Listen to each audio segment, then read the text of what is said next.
Hello and welcome to the Blue and Gold Gridiron Show, where this week I am super excited to have Coach Kurt Hines on the show. Most of you probably know Coach from his Twitter stuff that he posts, and I don't think it's an exaggeration to say his positive messages are impacting hundreds of thousands of coaches across the country. I, for one, always look at him, love hearing his thoughts on things. And sometimes when I am, and everybody I think sometimes feels a little negative, I always appreciate his positive, faith-driven outlook on everything, and I just enjoy hearing that a ton. So really excited to have Coach on the show, and we're going to dive into a bunch of topics. But before we do that, just want to take one moment to remind everybody the Blue and Gold Gridiron Show is brought to you by School Funder. School Funder, the only online fundraising company in America that lets you keep all of the money your team raises. You would never willingly give away 20% of the wins your team earns.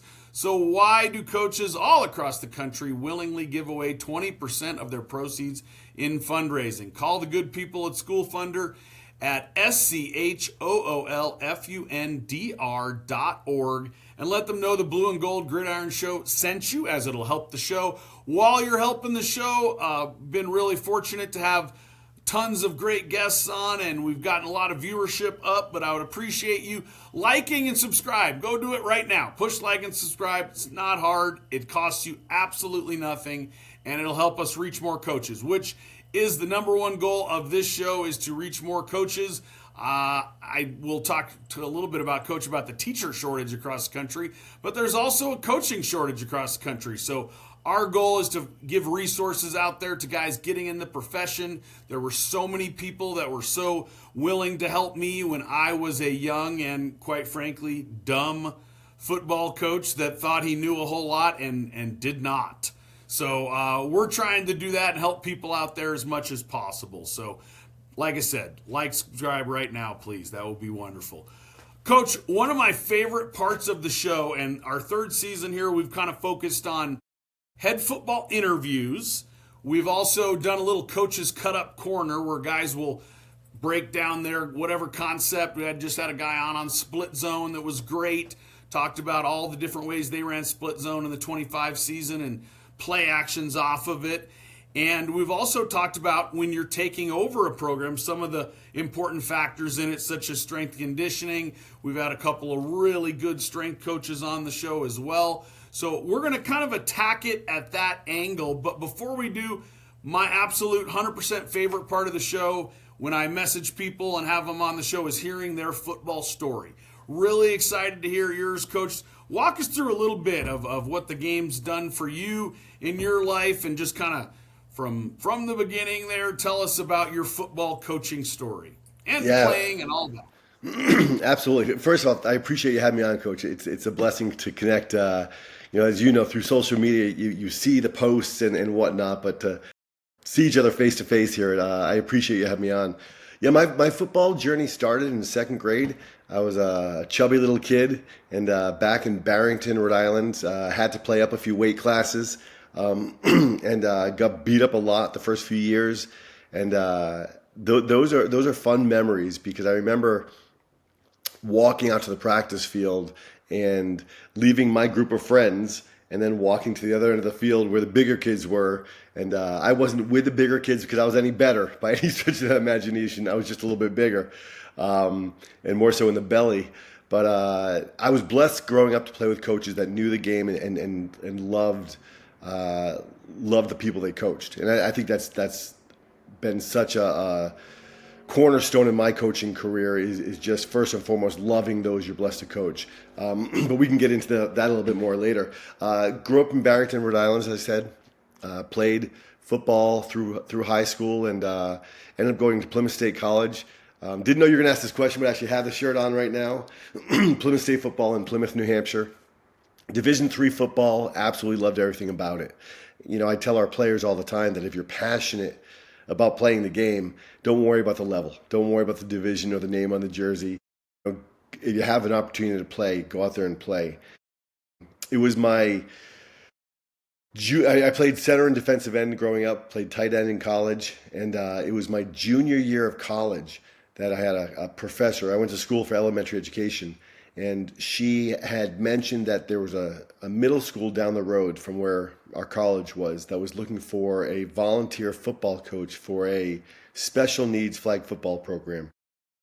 And I had always, my high school coach owned a daycare center just by my house. So I worked in the daycare center for years and had the blessing of working with several children with special needs. So I jumped at the opportunity. And prior to this coach, I had never thought about coaching. It was never on my radar for whatever reason. But it was the first practice we ever had. And I remember standing there before practice with a young woman, I believe she was in 6th grade, who has Down syndrome, and holding a smaller than normal football and just tossing it to her underhand about 4 or 5 times, and she dropped it every time. And then when she finally caught it, I remember seeing her eyes light up, and I was like, ooh, that right there. I want to do that. Like, I want to coach. It was the first time, a moment I hope I never forget, that I kind of had that paradigm shift of, I knew I wanted to go into education for different reasons, but it was the first time, and my real passion was football. It was the first time I ever thought about coaching was when I saw her eyes light up. That aha moment that she can do something that she didn't think she was capable of. So coached that season and graduated high school, got married at 22.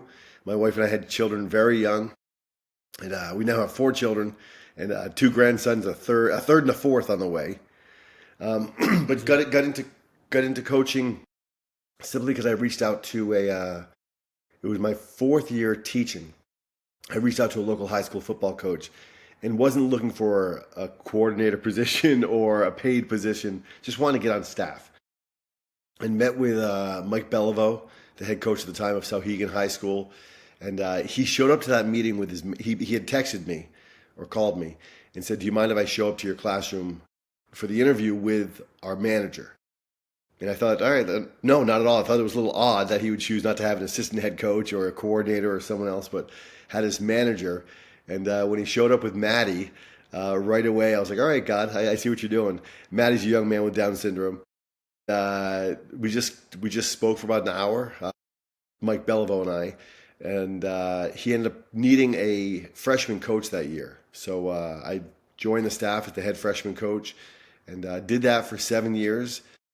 2 of those seasons I had no assistants, which was not ideal to say the least for any program at any level. I mean, I don't care if you're herding cats, you should have 2 people. But what happened with that was I failed miserably a bunch of times without the stakes being too high because all the young men and the families are fully vested in freshman football. It is freshman football, and I'm not taking away of that, but it wasn't that demand to win a lot. Did that for 8 years, and at the end of every season, Coach Beliveau would say, hey, Kurt, come on up to the varsity. And I'm like, no, I'm good. I like doing my own little thing down here, and don't worry about it. And then I get a call one day from the head coach in the town that we lived in, and he said, hey, we're tired of coaching against you. If you come join our program here, you can coach, essentially whatever positions you want. So left Sauhegan on very good terms, but went to go coach in Goffstown for 1 year, and just it wasn't the right fit. After 2 weeks, I told my wife, I said, hon, I'm done. I'm going to honor my commitment and finish the year.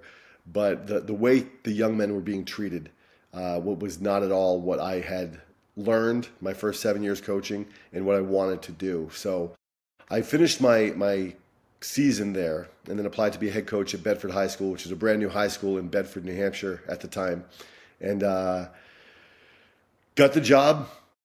My first year as head coach, we set records in the state of New Hampshire for getting beat up more than any other school in the history of football. So we were bad. We were really bad. Now, my disclaimer is we didn't have any seniors yet, but that's not why we were bad. I looking back on it, I use that as an excuse often without even knowing it. But we were bad because I was a bad head coach. Our playbook was this thick, and we ran none of it well. All my fault. And I'm not passively being, a martyr here. It was my fault because I didn't know what I didn't know. I didn't delegate enough to my assistant coaches. They didn't have enough skin in the game. We made so many mistakes, and I didn't think I'd be asked back. A funny, now fond, but funny memory was at the end of every game, especially our home games, when teams walk through and shake hands. Keep in mind, we lost every game. I would have coaches come by and shake my hand, and they didn't even lie to us. They wouldn't say good game. They'd be like, beautiful field, great stadium.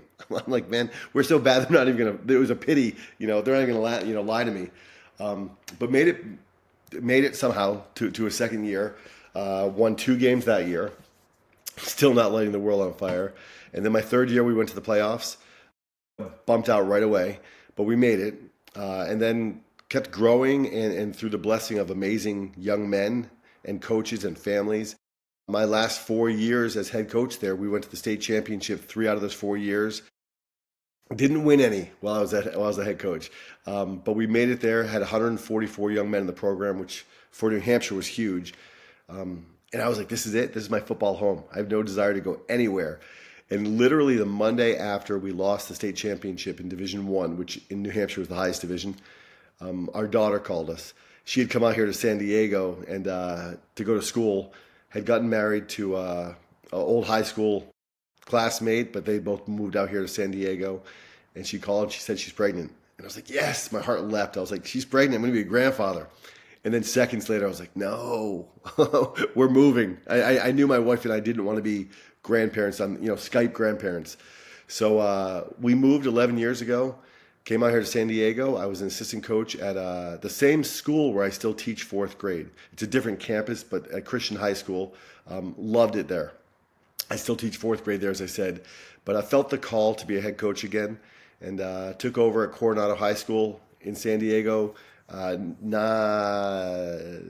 years ago. Just finished my 9th season there. And to do things the right way, I ended my final season there by getting fired, but that's it's something that I've accepted now, and I've taken that whole experience and journey of the past 9 years, and has really taught me a lot, and I'm grateful for every year I've had thus far, and excited about the future.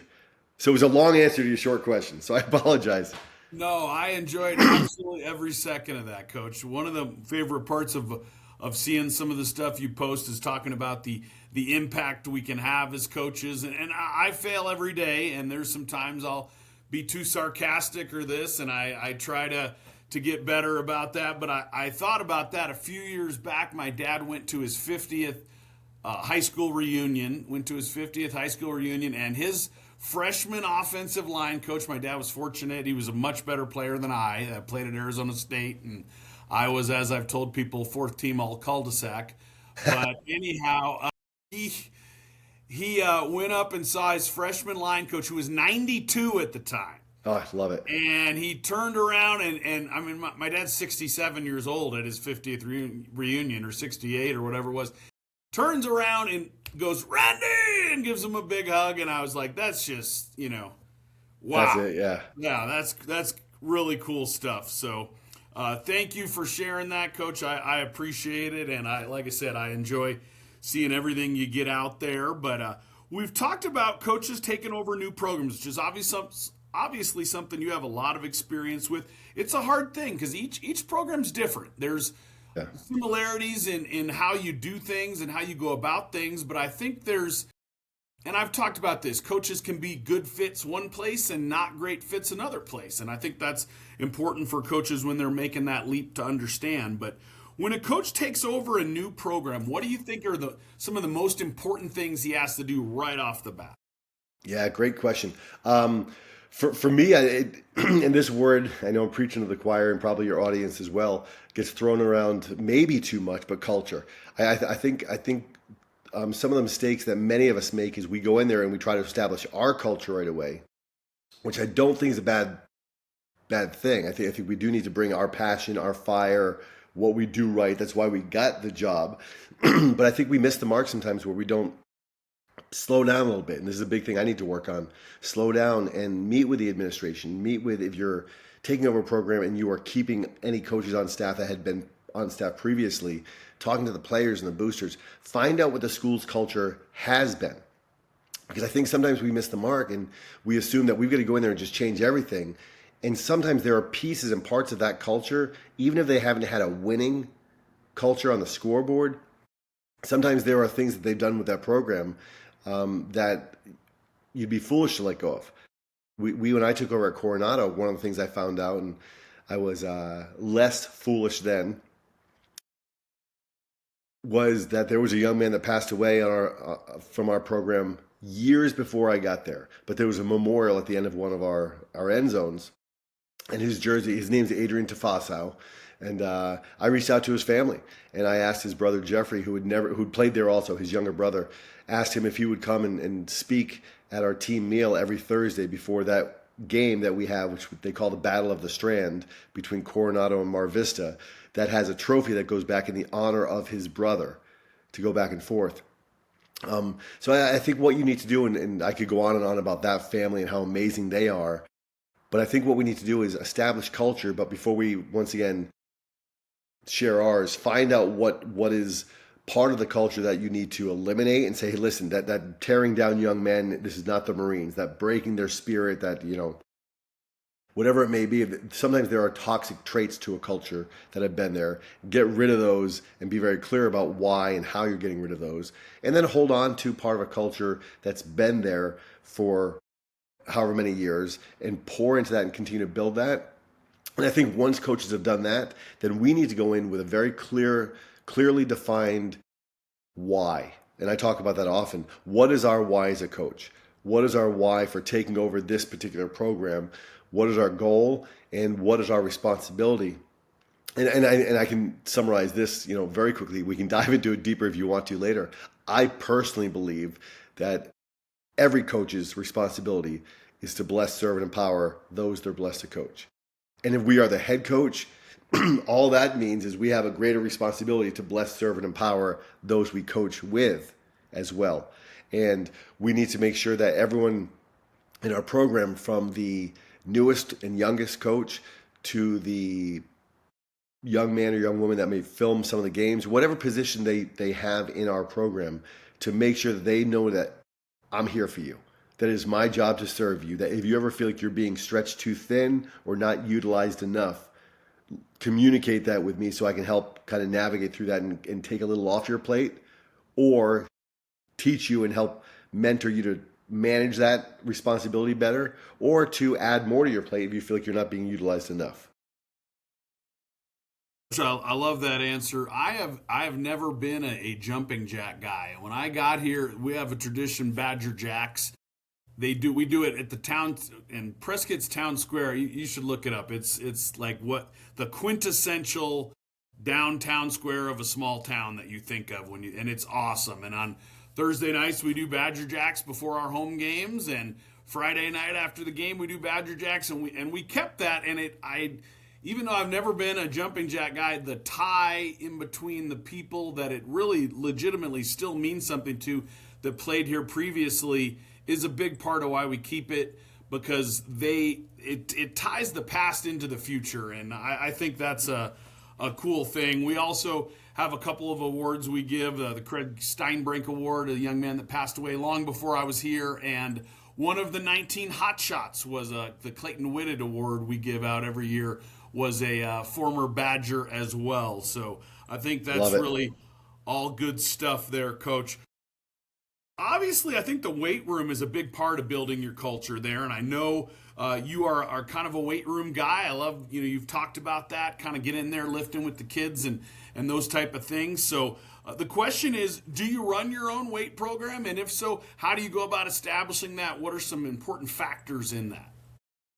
Yes, I've always, in the 28 years I've coached, I've always been the strength coach as well. And I want to preface this by saying to your entire audience, I'm not certified, I'm not an expert, I'm not a guru.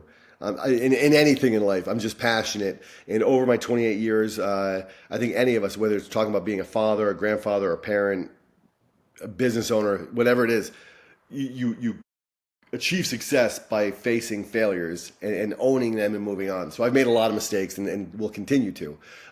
But yeah, the weight room for me is where culture really is established, because you know as well as I do, Coach, whether your indie periods are 20 minutes long on certain days or 10 minutes long or 25 minutes long, you're on the clock. You've got to go. You have a practice script. And listen, I don't care what conversation you're having. When that whistle blows, unless it's life and death, a very serious, if there's an injury or something, you got to move on to the next thing. You got to get going.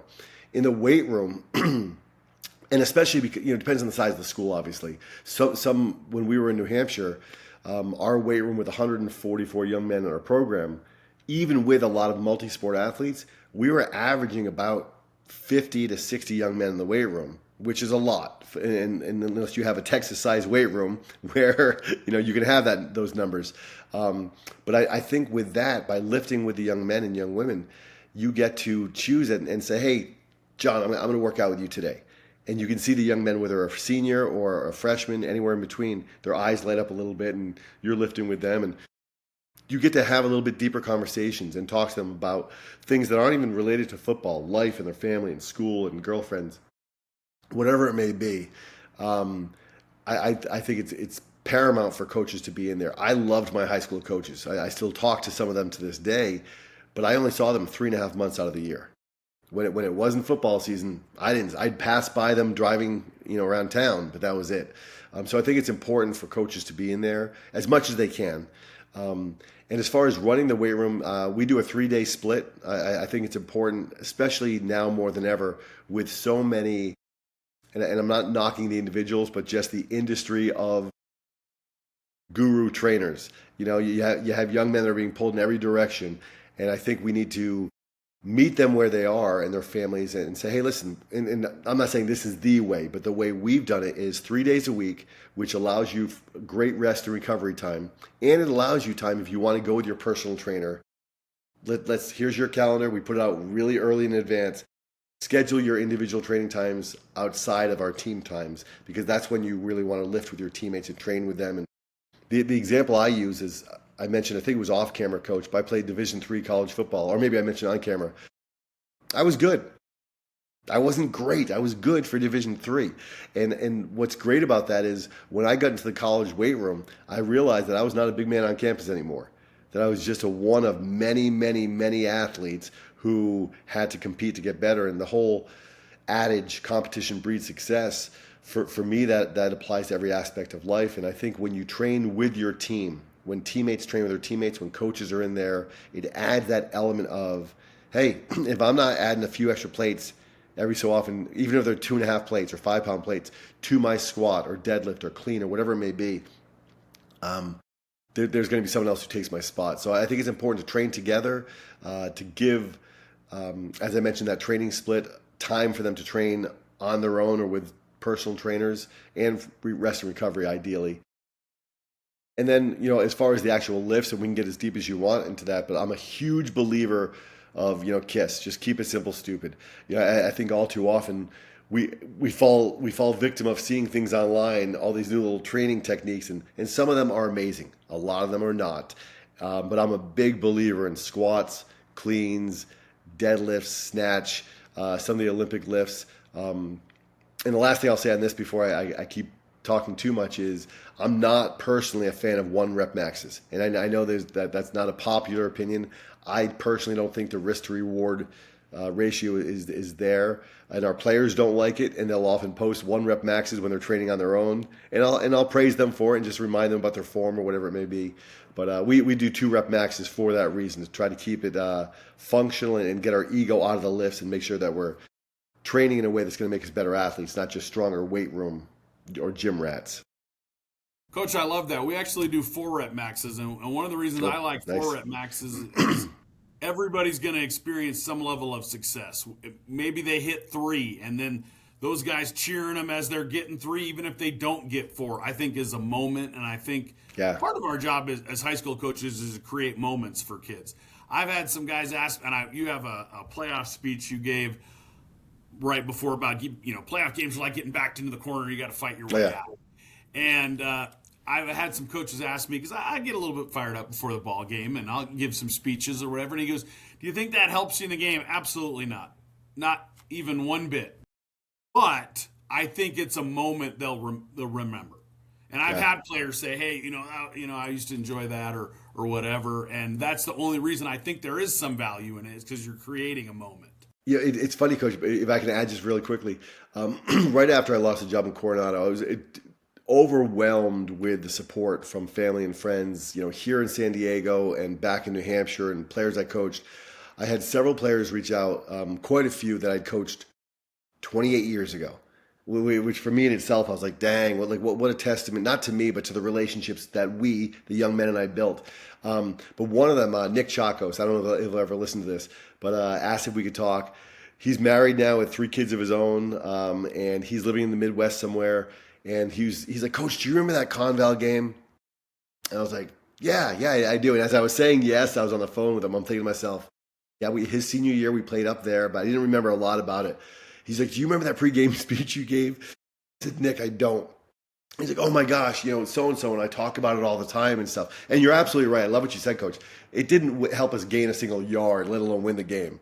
But it's the moments. And I think also when players see and hear pregame, postgame, middle of the summer speeches, talks, conversations, as cliche as it sounds, they probably don't remember the exact things we said, but they remember the passion, the commitment, and they remember the fact that coaches care about them.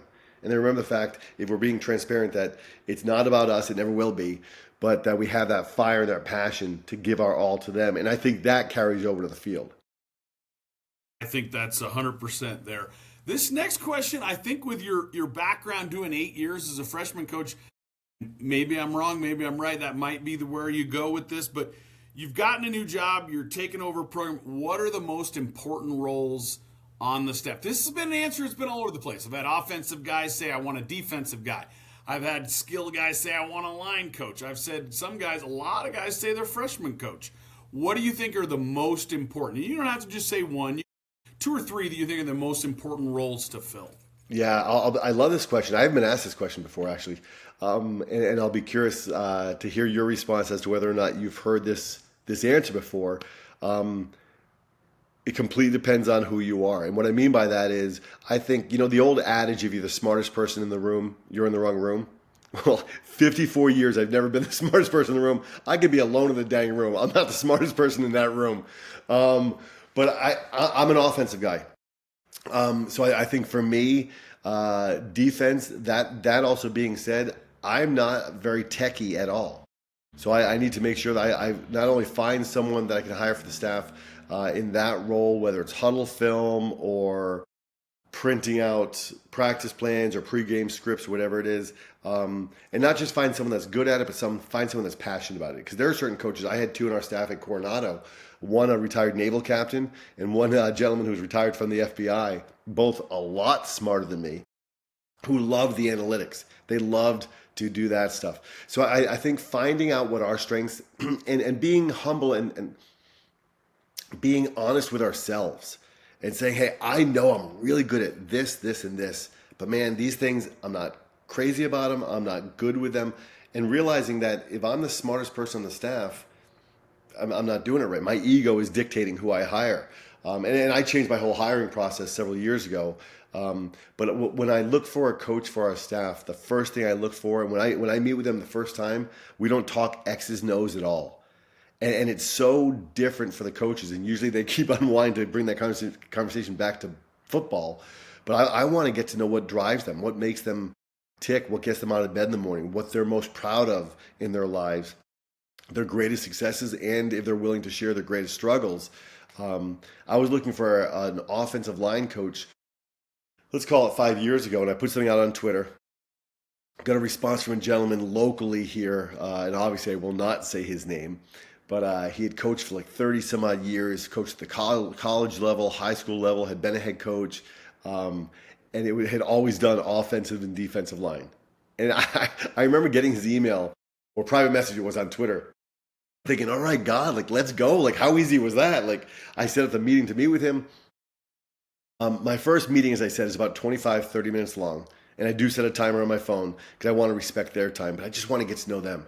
And because every coach has the interview answer. I want to make a difference. I want to give back. Well, you've seen as well as I do, Coach, probably on your own staff and coaches you coach against, that looks a lot different for a lot of us. So if I get a good vibe on that, then I'll ask them back for a second interview, but I don't tell them it's an interview. I'll just invite them to the weight room, to get back to the weight room. And I'll say, hey, we're lifting on these 3 days this coming week. Can you come in one of those days? And they'll find a day that works for them, and they'll say, yeah. And they'll say, what do you want me to do? And I'm like, whatever you want. You can stand in the corner and just observe. You can walk around and talk to people. You can work out, whatever you want. I'll be training the guys and working out with them. And this particular coach that was a line coach came in, and I was just talking to him about life. And I said, what's one thing you're really proud of in your life? And I don't remember what he shared, but I said one thing that you think you'd be a struggle with coaching, that you're not great at. And he looks me dead in the eyes. And he goes, nothing. I can do it all. And just kind of like locked eyes and stared me down. And I thought to myself, I don't think Bill Belichick would say that. I don't think Tony Dungy would say that. The greatest of the greats. And I remember thinking to myself, okay, he might be a great coach. He's not a right fit for our staff because none of us can do it all. And he had no flaws in his eyes. So, but in the weight room, what happens is I ask them to come in, and sometimes I get fooled by their answers. And they say they want to give back. They want to make a difference. That they, whatever their responses may be, and they come into the weight room and they walk right by the fat kid. And they walk right by the really skinny kid. And they walk right by the kid that can barely do a clean with the 25s in the bar. And they go over to the studs that already look like athletes doing a lot. And they spend all their time talking to them. And for me, it's a red flag because I want coaches on our staff to understand that it's our job to coach and to serve every player in our program, not just the ones that are already good, that are going to make us look good. I want to make sure, and what happens then is I have them come in and then I talk X's no in the third interview and just, find out what they're most passionate about, what fits well for them. And for me personally, I found success with that. I know a lot of coaches probably dive right into the X's no's right away. And I don't know it all, but I know enough where I can hire a strong man or woman who's passionate about using football to help people, not using people to help them with their football career.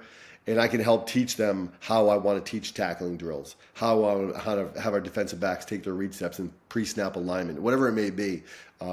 So for me, hiring coaches comes down to the person first and foremost, and making sure that we are hiring other coaches that have strengths that we don't yet have. So I think, and I'm not trying to blow smoke, I think that's probably one of the best answers I think I've heard. And having them come in the weight room, I'll be honest, I'm a bit of an introvert. So I don't know if I would have passed your interview because I'm not sure who I would have talked to. I would have been in the corner going, I like establishing relationships is really important. It does take me a little while. I'm not, once the spell is broken. Can I touch on that for a second? Yeah, absolutely. Just because it was a coach that just called, and I don't know if you heard the ring here. I had to turn it off real quick. One of my former coaches, when he came into the weight room, when I met with him, this young man, a former Marine, but in his early 20s, mid 20s now, talked about how he was bullied in high school by his coaches, by his teammates. Why he was bullied in the Marines, and all these different things, and I loved his transparency. When he came into the weight room, he spent most of his time, coach, in that corner, by the water fountain, and didn't do a lot. But I saw him, and he actually had a notepad and was taking notes. Afterwards, he goes, "Coach, can we talk for a second?" He goes, "Who is the kid in the?" And he just started describing what they looked like in their clothes. And I thought, man, this is who I want on our staff. This is a guy. So I also don't believe every coach has to be an extrovert. Some of the best coaches I've ever coached with are the quirkiest, weirdest dudes in the world, but when they get into the position groups, those kids love them because they know that coach so-and-so. I had a former teammate I played with at Plymouth State, played safety, he did, who I had on our staff back in New Hampshire. And Andy, and he won't hear this, Andy Levine, God bless him, he would say things in college, and he would say things on our coaching staff that I'm like, how does that come into your brain? Like, where did that comment come from? But he was locked in. He knew football and he knew people, but he was very much an introvert. So I apologize for interrupting, but I think coaches need to be themselves. Because if every coach is a hype man and yelling and screaming and stuff, man, that's too much for all of us. But sorry, I interrupted you in the middle of a compliment, so I should have kept my mouth shut. No, that was wonderful. I love that answer too, because I think we actually just had a long discussion on this. We do a coach's Bible study on Wednesdays. And we had a long discussion about how it's important that coaches can be themselves. For example, one of the coaches talking about, are you after the wins or are you after making a difference in kids' lives? And I'll be honest, I said, can't you be after both? Is that wrong to be after both? And Coach Winslow, who I shared an office with, he's recently retired, helped me a ton. He was a baseball coach and the best freshman football coach I've ever had, or JV coach that I've had on my staff. he said, "Heck yeah, I think you can be both. They keep score for a reason." So Yeah.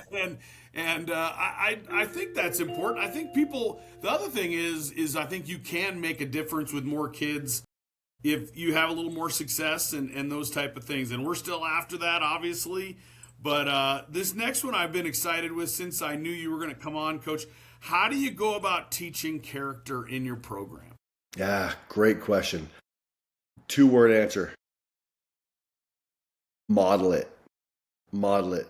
I think the world is overpopulated with people that post one thing for social media, and then when you get a chance to coach with them or be on the field with them, you're like, whoa, wait a minute, this is not at all what he's posting out to the families and to the community that doesn't really know who he is.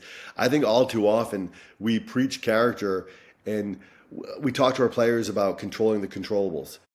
And then how many coaches do you see losing their crap on officials in a very unsportsmanlike, uncharacter way, or poor character way? And you're like, wait a minute, Coach, you were just talking about controlling the controllables. That official's not going to change his call. Like what are you doing? And I think all too many coaches, or way too many coaches, excellence from the players. Practice starts at 4. You better be in that meeting room at 3:55 at the latest.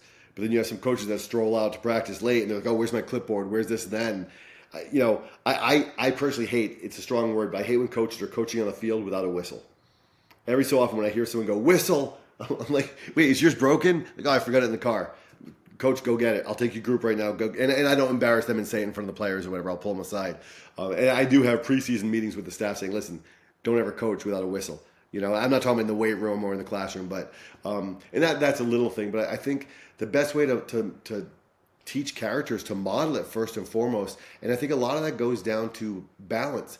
There was a coach I coached with out here that braggadociously said that he sleeps in the coach's office on Saturday nights. So married with children. So he can be there first thing on Sunday, and we would meet for 4 or 5 hours on Sundays. And after my first year with coaching with this individual, I said, "Hey, so-and-so," not in front of players or other coaches. I said, why do we meet on Sundays? He's like, "That's what we've always done." I'm like, that's the worst answer ever. Like, why? Why not take that same time and do it on Saturday? And he's like, "If you don't want to come, you don't have to." I said, "That's not what I'm saying. But why not model for our young men that you can be successful?" Back to your point, Coach, that you can chase the hearts of the young men and chase wins on the scoreboard also. Something has to reign. Something's got to take precedent. But I think you can passionately fight for the hearts of the young men and fight for victories as well. And that was one of the main deciding factors why I left that particular program to become a head coach somewhere else, was because the answer of "we've always done it that way" drives me crazy. Unless there's a proven track record of, "Hey, we've always done it that way, and here's the reason why," and the success. But that individual ended up getting divorced from his wife, or she divorced him.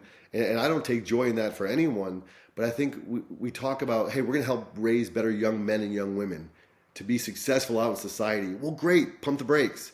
What's that look like?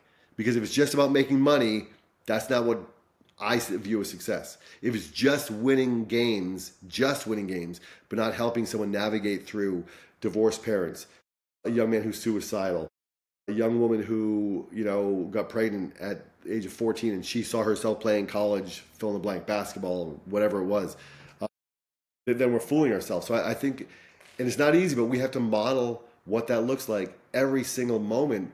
And when a player talks back to us, and when a player is being disrespectful or shows up late to practice, are we losing our cool and tearing that young man or young woman to shreds and embarrassing them in front of their peers? Or are we showing that controlled character, pulling them aside and having a heart-to-heart with them and getting to the root issue, what's causing their disobedience or whatever it may be? Another great answer, Coach. I love talking about that stuff because I think we've all failed in that. I definitely have failed in that before, and I try to be better every day, and I think that's important for all of us because as we all know, we're all sinners, unfortunately. I mean, Yeah. there's only been one perfect person, and he died about 2,000 Amen. years ago. So, I mean, I'm far from it. So I try to tell our kids that a lot because I do fail a lot. But after your comment here, before we go on to the next question, if I can share one quick success story with that, but please go ahead. no, please. Okay. So my first year at Coronado, we had a young man This is a success story, but I won't mention his name, who was a stud. My first year at Coronado, we only had 32 players in the entire program, freshmen through seniors. So we did not have a lot of players and not a lot of studs, and that's not knocking the young men. It's just we weren't there yet. We were doing a hitting drill. I think it was the second day of contact. And we were with defensive backs at this particular drill. And I said, guys, right now I'm not worrying about who you're partnering up with. You can be a senior against a freshman. We're not going live. I want to see you gather, break down, have good hips, fit and tackle. We're not bringing guys to the ground. Just give him a good pop, wake him up a little bit, but just go. This one, and I'll make a very long story short. This one young man came time to go, and he was going against a sophomore, much smaller than him, but not ridiculous, and it wasn't a live drill. Said hit, and bam, he leveled him, like lit him up like you would see someone hitting someone in the Super Bowl in the right place and time. And I was like, whoa, whoa, whoa, whoa, pulled him aside, and I was like, and he's like, what? I'm like, come here. And I'm like, that's not how we do it. That's not how it was my first year as head coach at Coronado. He was a senior, so he had 3 years of a different culture. And I said, listen, we want to do that on Friday nights. Never cheap, never dirty, but we're going to unleash ourselves on Friday nights, but against our own teammates, even when we're still going live, which we're not going live here, pull back a little bit. Yeah, whatever, was his response. So for me, I'm like, but I'm like, hey, listen, there's a reason for that. I don't know what it is, but there's a reason for that. Didn't break him down or anything. Next time he comes around line to go again, it's a different young man he's going against, same thing, levels him, and then lets out this call like, yeah, look at me type thing. And I was like, so-and-so, you're done.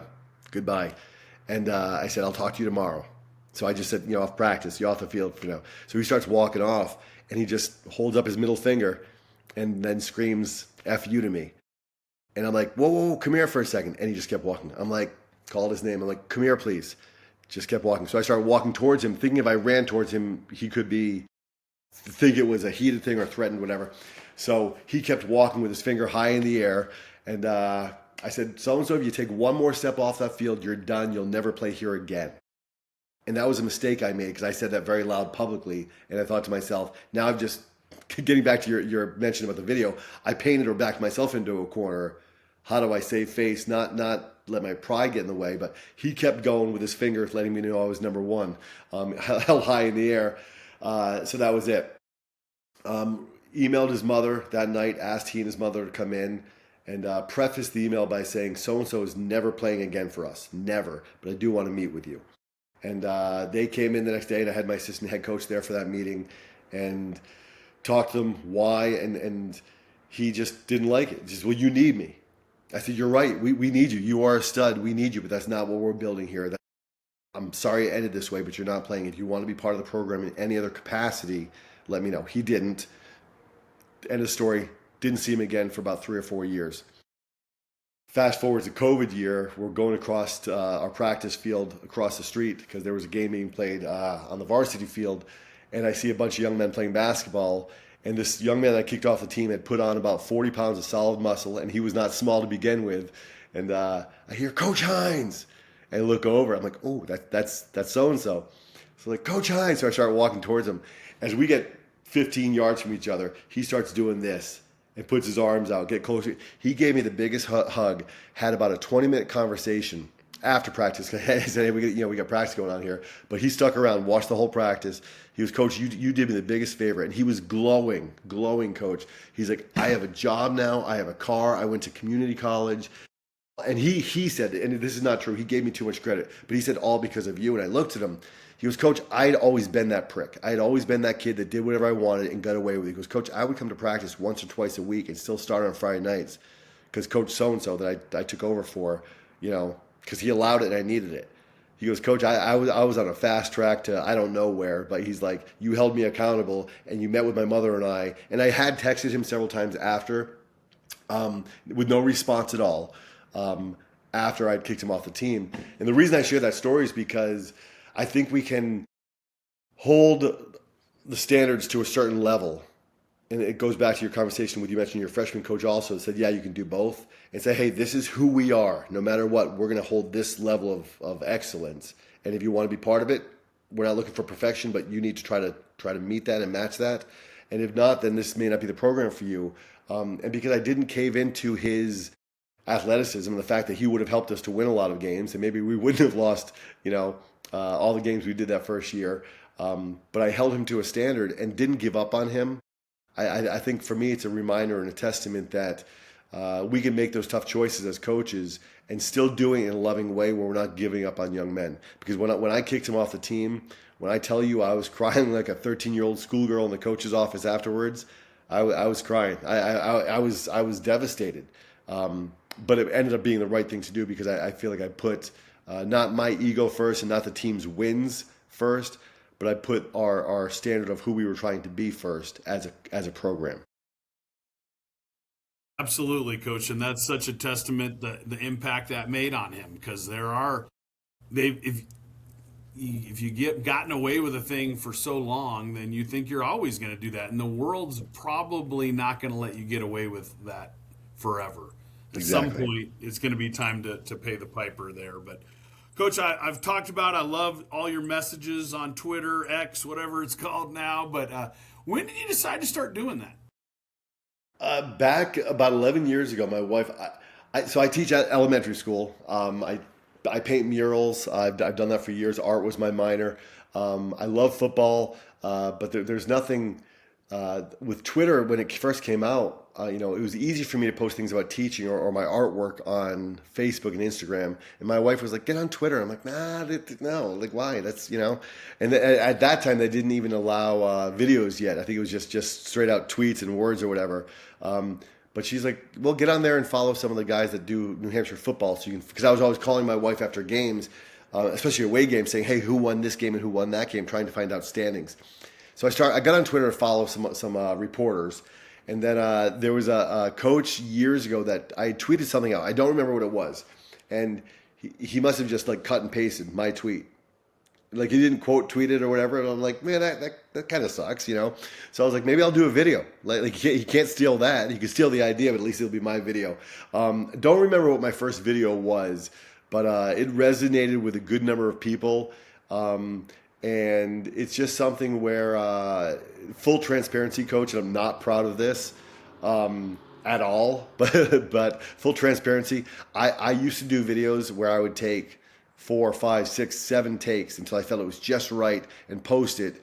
And then I'd constantly be checking my phone to see how many likes and how many retweets. And I hate that I admitted that, but it's true. And it's immature and it's about me. And it was like, there was nothing right about it. So, and I didn't know that you had a strong faith, but I love that you mentioned that. So I'm going to bring God into this as well. Through a lot of prayer, it was like, God, help me to stop being egotistical, which I didn't think I was. But as I reflected more, I'm like, man, the best definition I heard of ego years ago, because I always thought ego was that cocky, arrogant coach or player that thought they were better than others. Ego is, and I read this from Wayne Dyer, anytime we edge God out, EGO. And now when I post videos, honestly, my prayer is, God, let this touch one heart. Let it touch one coach or player or parent or someone that can in turn maybe pause a little bit, pray a little bit, and then go on and be a little bit more impactful in their community, whatever they're doing in life. So it started with definitely get them back.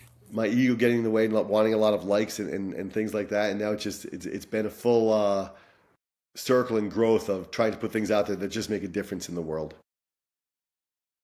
Sure, I edit this part. Man, what a fantastic guest, though. Coach Hines is he's everything you'd expect in person. Not sure if you're still there, Coach. I see you, but your screen's paused. So, man, what a wonderful. Hopefully, you can edit this out, or if you can even hear me. I'm not sure.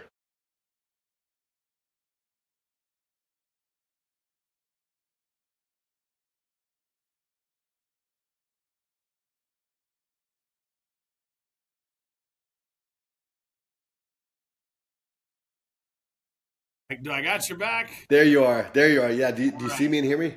I can hear you again. Yeah. Fantastic. Yeah, you were frozen there for a minute. I'm not sure where I cut off or where I left out. I am trying to remember exactly as the Twitter messages you were talking about, trying to ask God you not to be egotistical because you were looking at that stuff. And I admit when I'll post a video with a new coach, I'm like, this is a good video. I'll do the exact same thing. So you were talking about that. Well, one thing, and I'm not sure when you go back and edit this to put it out there or not, whether or not you had this, but I want to give credit to Dr. Wayne Dyer. I'm not sure if you're familiar with him. He was an author and a speaker. I think he's passed away quite a few years ago. Tall, skinny, balding dude. I'm bald but not skinny. But Dr. Wayne Dyer talked about ego. I always thought ego was that cocky or arrogant coach or player that thought they were better than others. And the way Wayne Dyer described ego was anytime we edge God out. And for me, I was like, oh, wow. For that, the huge paradigm shift for me, whether it's God opening a door for us to coach or whatever it may be, and we start having those self-defeating doubts and insecurities, I realized I'm allowing God to be edged out of my life because I'm allowing Satan to come in and add to those insecurities and whatnot. But now when I post a video, it truly is, I pray about everyone, and it's just, God, let this touch one heart. Like if there's one person that can see a video, I posted one yesterday about, I won't go into it, but just about how the world doesn't need more Christians. It just needs those of us who claim to be Christian to start living like it. Because I think too many of us leave Christ at the altar, and I dove deeper into the video. But my prayer for that, coach, was just let it touch one heart. If one coach or parent or player can see that video and it empowers them to pause, to pray and reflect and to do more and to draw closer to God. But it's taken me years to get there because I all too often was looking for the likes and the retweets, which, as I said at the beginning of this, I hate to admit, but that's where I've come from. I love that answer too, Coach, because that's something I'm definitely working on, and we're all, I think, a work in progress there and trying to get to the end and have run the good race and all that stuff. But moving on to a little bit of a football scheme type question. Do you think it's most important when you're establishing a new program to match your scheme to your players, or coach what you know? And coach, I have not seen any film of your teams. What type of schemes do you like? And maybe get into that a little bit. But most important, match scheme to your players or coach what you know? Yeah, I think it's gonna be a mixture of both. To be honest with you, I think we need to know our skill. We need to know our trade, and I think all too often coaches are changing their offensive defensive schemes based on what's popular and successful in the NFL or in college, and they are throwing way too much out there. One of the best analogies I ever heard was golf, and I'm not a golfer. My father was a huge golfer, but I went to hear the teammate I talked about, Andy Levine, who just says the craziest things. His father, Paul Levine, had coached in New Hampshire, still is coaching high school and college for years. And I went to go hear him speak several times. And one time in particular, he talked about golfers. And he said, coaches, most of us carry around a golf bag with about 15 clubs in it. But you have your 3 or 4 that just feel right in your hand. When you pick up that club, you know the distance you've got to go. He's like, why are we carrying around those other 7 or 8 or 9 clubs that we're never going to use? And I think we do that as offensive and defensive coordinators. We have all these different ideas and possibilities, and we need to simplify things and just get really good at what we do. So I think coaches, when you are taking over a new program, go in there with what you know works, but make sure you look at the student body first. If you have a bunch of outside linebacker, slot receiver, defensive back personnel, and you don't have a lot of big horses, running a 5-man in front of your defense may not be the best idea. Coronado, we have the North Island Naval Base, didn't have a lot of big young men, but we had a lot of scrappy kids, a lot of those outside linebacker, slot receiver types. So we run the spread on offense.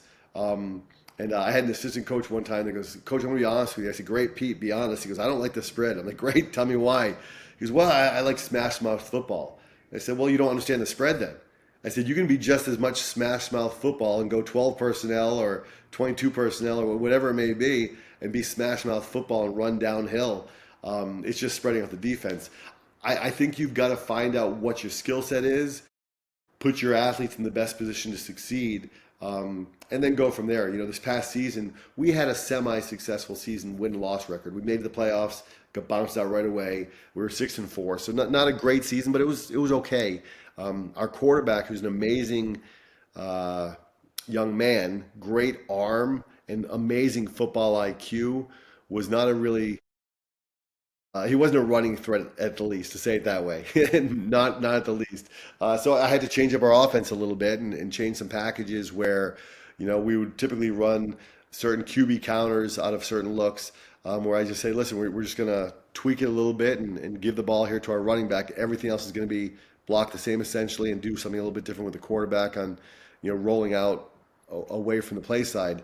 But I think you've got to find out what you're good at and then put players in the position to succeed. My first year as head coach in New Hampshire, I had reached out to Billy Ball in Exeter, New Hampshire. They ran the straight T. His philosophy was no blitz, no splits. They went double tight, three backs in the backfield 100% of the time, and they would pass once or twice. And coach, this team, I guarantee the guy was wide open. yeah, he was, and that's what it was, coach. And no matter how much you drilled and film study and practice, like, guys, listen, they're going to pass once Friday night or twice, and it was that one or two times that he was wide open because they kept coming up to support the run. But what I did, and I thought I was doing the right thing, coach, was I was like, let me go to as a new head coach in Bedford, let me go to the most successful program in our state, asked to buy him lunch, sit down with him, and he was amazing. He shared everything. So I'm like, great, that's what we're going to run. Well, we didn't have those 6'4", 270-pound linemen at all. We didn't have the 6'1", 210-pound linemen or whatever at that time. So we ran the straight T for the first year, and I was like, man, this is not the offense for us. It may work well for them. And it was a combination of he had run it for years, he knew it inside and out, and their youth programs run it. It was a true feeder program. But he also had the horses up front. And they're no exaggeration. Their three backs in the backfield were bigger than our linemen. So there were a lot of different things. But what I realized that first year was if I stick to running this offense, we're going to lose every baseball young man, every lacrosse young man, every basketball young man. And I was looking around at our student body thinking, man, that's what we have here. We have a lot of young men that if I can go talk to them in the weight room after basketball season and respect the basketball coach's time, but say, listen, I've seen you play basketball. You can get that jump ball. What about coming out to the football field and just trying to get that high point and go out there? So I think you've got to find a balance of both. And then from that point, simplify. I hate when coaches say dumb it down because I think that infers that the players aren't smart. But I think simplify it because no matter how smart we may be as coaches, we're not the ones out there executing the plays. And the simpler we can make it, the faster our players play. Absolutely. No question about it. I think coaches make a mistake sometimes, and this isn't a bad thing. The players normally are not going to care as much as you do. And that's okay. They're teenage kids. They got all the teenage kid stuff going on, and now more than ever with social media and everything else. So I think that's okay that they don't. That should be a part of their life. I don't think it has to be their whole life. But completely agree. Moving on to the next one, and I've asked a bunch of coaches this, and I've gotten a few answers, and I was like, okay, it makes a little sense, but close games separate seasons. As I think I told you before we came on, last 5 years, 3 of the seasons were 27-9, 3 quarterfinal appearances, 8-2 in one-score games in those games. 8-12, 2 4-6 years wrapped around those seasons, 1-5 in one-score games. Do you have any secrets, any situational stuff you do? Or is it just, I've had a lot of guys who are really, Andy Reid's one of the best in the world ever, obviously, and the Chiefs, it was getting to the point where it was insane. They won, I don't even know how many one-score games they won in a row. It was just ludicrous. Yeah. And then this year it's kind of swung the other way, obviously. Is it just some of that, or what do you think are things coaches can do to help yourself in those one-score games? Yeah, I'm going to take it back to one of your earlier questions, Coach, about the weight room, the importance of that. You know, when you mentioned about your 4-rep maxes, which I might, and I'll give credit to you, Coach, I might steal wherever I end up next. I might steal that because I do love that. I haven't even had a chance to really digest it yet, but the little you shared, I love that. So thank you. Creating situations in the weight room and practice where it's controlled chaos. You know, situational football where, hey guys, we're doing what we call our racehorse offense, where we're just going no huddle, we're just going. I'm yelling plays out from the sideline, and telling them situations. Hey, this particular situation, ball, we're starting with our back to the end zone on the 7-yard line, have to go length of the field. We have 1:34 on the clock, one timeout, and teaching situational football. So we're creating a chaotic situation in practice with very little to lose. The risk to reward ratio is very good for us. But so when it comes time in game, it's natural. Like, hey, we've been there before.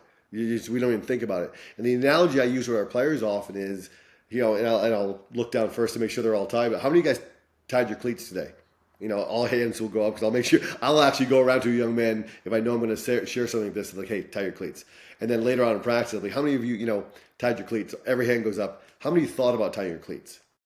And no hand goes up. I'm like, well, why not? Because you've done it your entire lives. Now, if I asked you if you were one of my first graders when I taught first grade, every hand, they're doing the little loop and the thing about the bunny or how that, I don't remember the little.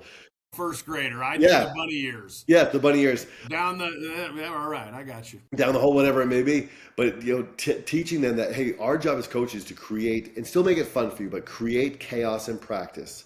So when the chaos happens in games, it's just second nature. We don't even think about it. We've been here and done that. And then getting back to Andy Reid, you mentioned, and this is something I'm going to get a lot better at, is having certain plays in your arsenal that you rep all the time, but maybe you don't use them until you're in that situation. So, and I'm not even talking about trick plays necessarily, but just plays that you rep all the time that are such good plays. And sometimes I've had players and coaches say, hey, coach, why don't we run that tight end pop that you practice all the time in practice? And I just smiled and said, we will. And then when it happens in a game and sometimes, and I've done it, and it's worked, and people say, oh my gosh, you're the best coach ever, and it's failed, and then people say, you're an idiot, we want your job, get out of here, where it's, 3rd and goal from the 2-yard line, and that's a running down 100% of the time, and we call tight end pop, and we score a touchdown, and everyone thinks I'm a genius, but it's the young men that have practiced it all year, and we just wait for the right time. But I still have to get better at that myself, because I watch, whether it's scouting teams we're going to play or games on Saturdays with college ball or Sunday, that's something I still need to work on, is those situational things. I know I do a good job with it, but not good enough. So I think that's really good, and that's one that I've tried to do, and I've done it well years, and other years I've gotten away from it. Having those calls, when we call them gotta have it's, and gotta have it doesn't get called in the second quarter when it's tied. It doesn't even get called in the fourth quarter when it's got to have it or we lose. Yeah. Those plays in, and sometimes we've done that well. We've done it always with pretty much with 2-point plays, but you don't get in a lot of situations where the 2-point play decides it. So yeah, I appreciate that. Love hearing guys' perspective on practice planning, how they go about periods, length, and obviously that's a super long question. But give me the quickie version of practice planning, how you go about doing that. Yeah, I'll make this real quick for your listening audience. Don't do what I did my first few years. We would stretch, we would do PAT, we would do a different special, we'd go into indies, and then eventually we'd go live. What I did, I'm drawing a blank in the word, but unconsciously what I was doing was I was easing us into battles. I was easing us into game. So we would come out and we get smacked in the mouth in the game. I was like, wait a minute. I've created this lackadaisical effort, or effort, I'll say, because of the way we practice. Our players didn't have to really be locked in until about 35, 40 minutes into practice, because that's what we did. We stretched. It was lackadaisical, and we were stretching good, but I allow guys to talk during practice. They've been in school for 6 hours, and you want them to be young men and socialize a little bit. And during PAT, you got 22 young men involved. Everyone else is kind of watching, even if you separate the freshmen and JV. What I've done now with our practice plan is right after we stretch, we do something right away to get them going. Every single day, we do something, whether it's, we do a thing called toe the line or kill the queen or heads are going to roll. We do something as soon as they stretch, they know, hey, you better be stretching ready to go and your chin strap better be buckled up tight.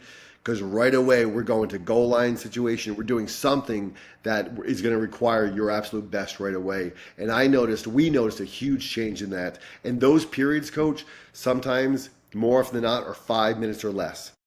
And the reason I love that is I tell the young men, and we know them all. You mentioned this a little bit, and I have no doubt that you are an amazing coach, but that you're kind of an introvert a little bit and sit back.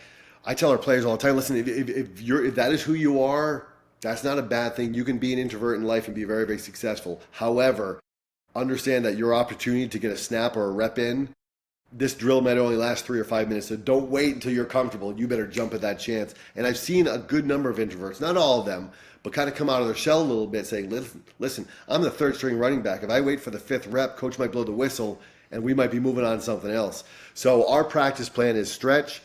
We have a zero period. We have a 15-minute zero period before every practice where there's no contact. And I tell the players, even if a coach isn't out there, you should be with they know if it's an offensive or defensive day or if it's a split day. You know where you should be working on your read steps, working on your snaps with the center, whatever it may be. We go from the zero period right into our stretching, which is typically 8 minutes for stretching. Once we teach all the stretches and get them, accustomed to doing it the right way, we go into our get them going drill. Like I said, usually 5 minutes or less. And then from there, we typically break off into some type of pursuit drill for defense. Also very quick, 10 minutes or less. And then our indie periods. And I like to break down our offensive indie periods into a run period, a pass period, and then we go team. And then for those team periods, we also have a run period, a pass period, and then a whole offense team. And what that has helped me to do is not to script plays necessarily, but I know certain plays that we want to really work on, whether it's our screen packages or whatever.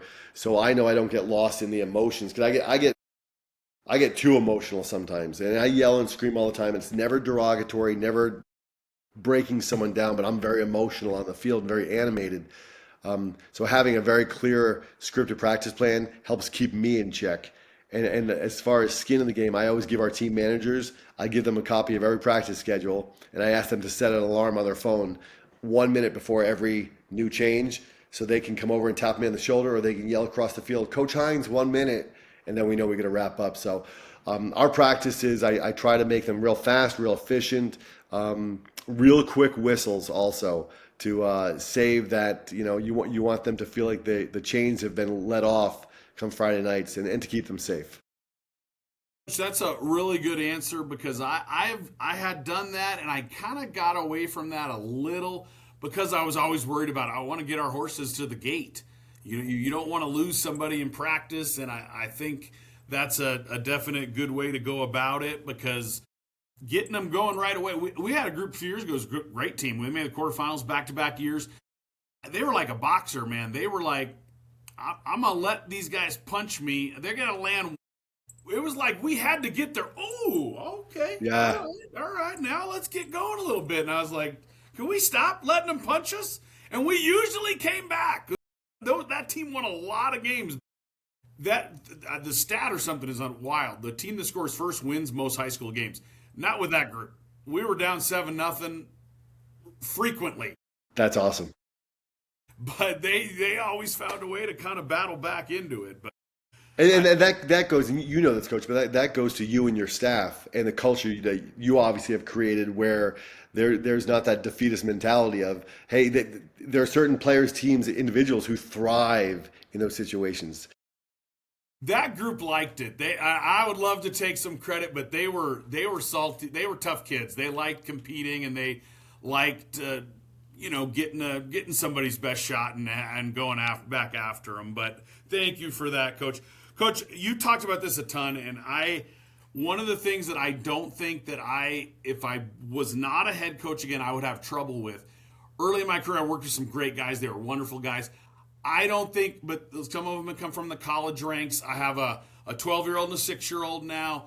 I couldn't do the stuff we used to do. I'm not staying until 7 o'clock. I'm not doing it. We have a class that starts at 1:30 for football, and we're usually, I'll be honest with you, there's one day a week, once season starts, we're there past 4 o'clock. And I know that's different. A lot of people start practice 4 o'clock because of how their school is. We're very fortunate in that regard. The Saturday, we were all day Saturday, come back on Sunday. I let us do that on their own now, and then after church on Sunday, I come in and make the copies. And I do that with my wife and kids. We hang out, and they'll run around the weight room and do all that stuff. Walk me through game week prep. How, the game's ended Friday, you're preparing for the next opponent. How do you go about that? Yeah, so this past season was the first year I ever tried this. We typically would have on Saturday an hour of film and an hour lifting with the young men. We would have maybe 20 minutes with everyone, and then the big skills, the linemen, would go lift for about 45 minutes as I watched breakdown film with the young men, the skill players, and then they would switch. And then we'd have a coaches meeting for an hour or two, and nothing on Sundays. We tried this year for the first time giving the players Saturdays off because I had seen a lot on Twitter, and everything from big schools to small schools, successful to average, and it was almost split 50-50 from what I had reached out to a good number of coaches about how different programs did it, whether or not, hey, get them in, get them stretching and stuff. And I'm not sure about your program, coach, but we had a great majority of our young men that went both ways. Just had to. So they weren't getting a good lifting on Saturdays. They were so banged up anyways, and the foam rolling and stretching out. And we gave them this Saturday, this year rather, Saturdays off, and just met as a staff.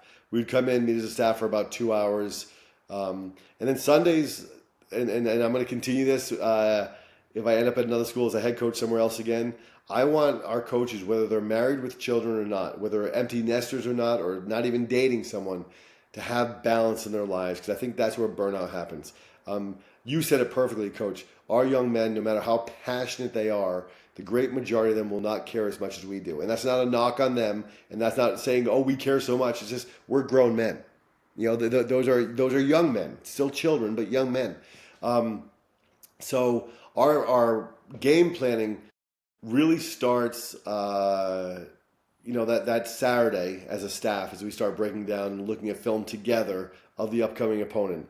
I make sure every spring, before we have spring ball, I will email our entire staff, and then I follow it up obviously with a coaches meeting with a printout of every coach's responsibility year round. And for some of them, it's show up and you can. Because I want them, hey, you've coached all season, go be with your wife and children and whatever. But here's when we'd love to have you come up, show up. We do send, I do assign rather, which coaches are breaking down what part of the film. Who's breaking down the blitz packages of the last 2 or 3 opponents. What are their coverages from their secondary, and who are their key players to look at. So I have all that well before the season starts assigned to different coaches. And that's something I didn't do my first few years as head coach in New Hampshire. Not because I didn't have knowledgeable coaches or willing coaches. I just didn't know how to delegate well enough. And I've learned over the years, by the more skin I give our coaches in the game, the more responsibility they have, the greater passion they have, the more excitement they have to show up to practice, the more prepared they are, because they've had to break down film and tag these plays and put in, the tags in huddle. Monday, what we do is we do split up film and lifting. We'll do the similar split that we used to do on our Saturdays, film and lifting with the guys, and then we'll go out to the field for about 40 minutes, just helmets, go out there, stretch. We'll do some of our racehorse offense, which is typically against air, but working on that, getting them loosened up again a little bit, and that's our install day. If we have any new plays or schemes, we'll install on Monday. Tuesday we bang a lot. We go live, still with quick whistles, but we go live a lot. Wednesday, quicker whistles and a little less. Thursdays our walkthrough, and then Friday's game day. I also, part of this, going back full circle to how you model, character and culture, is I meet with our captains every Monday after practice. I'll meet with our captains, just to get a feel, and I always explain to them, this is your program. You guys have a better sense of where we are and who we are, because you're in the locker room a lot more. You're at the parties that we ask you not to go to, and whether you're drinking or not, you're around your teammates a heck of a lot more than we are. So I meet every Monday with our captains to get a feel and ask them. I said, you guys don't need to mention names, or you certainly can, but are there any cancers in our program? Are there coaches or players that are acting differently when they're not around me that you think I need to know about? And it's funny the responses you'll get from those captains about players and or coaches that they feel maybe need a conversation with me or a conversation with one of the captains to kind of get them to be all in. Coach, I cannot tell you how much I enjoyed this talk with you. There was some absolute gold in there, because I love being a head coach. I love getting to work with kids. working with that many adults, getting them on the same page, I would argue is more difficult than getting 100. Yeah. 140. I've never had 144. Years we've had 120 at Prescott, but 144 is quite a number. That is something that is really, really valuable. So much great stuff in there. Again, really, really appreciative. I hope lots of people get out and listen to this, and I'm not going to check, but retweet this episode because there is a lot of great information in here for young coaches and veteran coaches and all that. So again, thank you so much, and we will see everybody next time for another edition of the Blue and Gold Gridiron Show. Appreciate you, Coach.